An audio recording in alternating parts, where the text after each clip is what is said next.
Welcome to today's edition of the Daily Market Rundown, where we break down the top financial headlines shaping the Indian economy and corporate world. In today's session, we will cover Goldman Sachs' revised outlook on US and Indian growth, the Finance Minister's review of PSU Bank's FY25 performance, the agricultural boost from the India-Australia trade pact, and key leadership exits at Flipkart ahead of its IPO.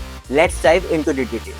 Starting with the global macro picture, Goldman Sachs sees lower US recession risk, positive on India's growth. Goldman Sachs has cut the probability of a US recession in the next 12 months from 45% to 35%, thanks to easing trade tensions between the US and China. The firm raised its 2025 US GDP forecast to 1%, up 0.5 percentage points, and expects 3 rate cuts by the Federal Reserve between December 2025 and June 2026. Importantly, the rationale for rate cuts has shifted from guarding against a downturn to normalizing policy amid stronger growth and stable unemployment. On the markets front, Goldman lifted its S&P 500 year-end target to 6,100. As for India, the outlook remains resilient. Despite global uncertainties, Goldman is bullish on India's economic stability, driven by strong domestic demand and structural reform.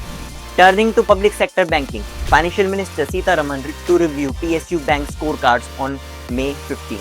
The meeting will include top banking officials, DFS leadership, and SBI's chairman.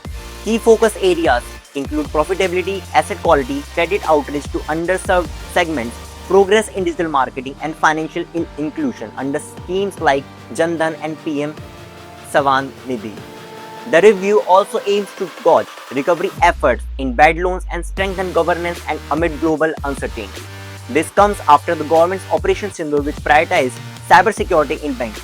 With PSU banks playing a crucial role in supporting India's economic engine, the review is expected to shape lending strategies and digital transformation going forward. Next, a trade deal that's bearing fruit for farmers. India-Australia trade pact fuels agri-boom, aids farmer incomes. The India-Australia Economic Cooperation and Trade Agreement (ECTA) implemented in December 2022 is already delivering results. Bilateral merchandise trade has more than doubled since 2020 to 21.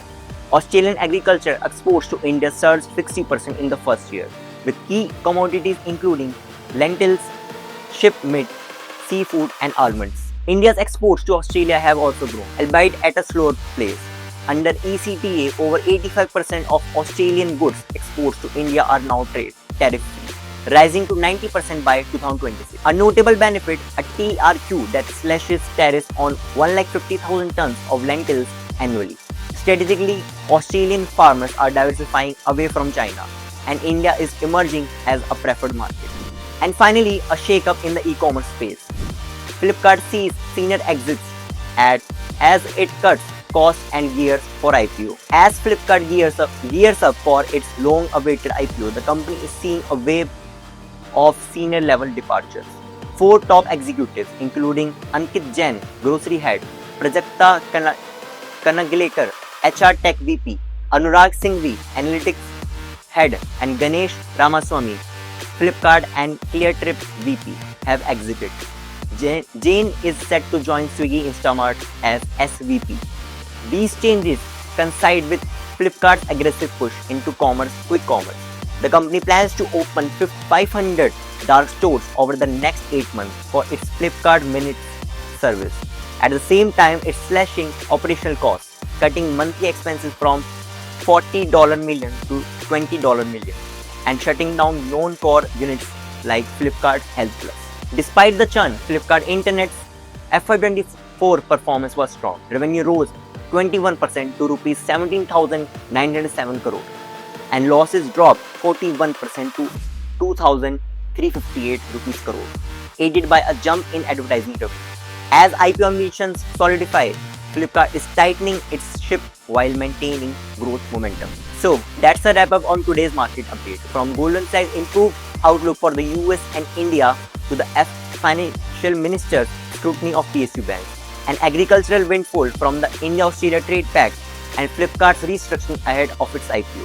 Today's news cycle was packed with important signals for the economy, farmers, investors, and the startup ecosystem. Stay tuned for more insights and sharp updates to keep you ahead in the ever-evolving world of business and finance.